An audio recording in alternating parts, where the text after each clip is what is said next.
The interesting thing about the two meanings of the word hacker is they're not two separate meanings. They're actually connected. Hacker, in the sense of someone who breaks into something, means someone who's kind of clever and a little sneaky and does things he's not really supposed to. And you know, that's actually a pretty good description of a very innovative solution to a problem too. It's sort of clever or sneaky and not really what you're supposed to. So for example, you know, Einstein in relativity saying that, okay, my theory works as long as you discard Euclidean geometry, you know, that's pretty clever and sneaky and not doing what you're supposed to, right? So hackers would say that was a great hack. And what they would mean is it's kind of like a trick, you know, but a good trick.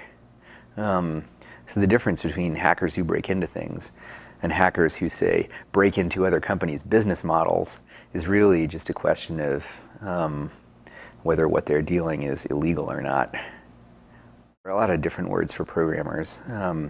Engineer, which usually is what programmers are called in large bureaucratic companies. And then there's developer, which is what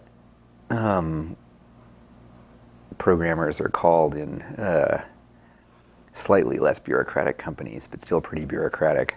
What hackers call themselves is hackers. And then programmers is kind of a neutral term that simply describes what they do, you know.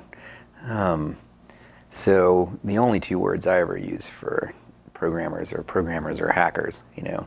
When I'm talking to people who are hackers, I say hacker. And when I'm talking to people who aren't and will think hacker means someone who breaks into something, then I might say programmer, but I would never say engineer or developer. To me, those are one of those words like paradigm, the overuse of which is, you know, an indication of something wrong upstairs.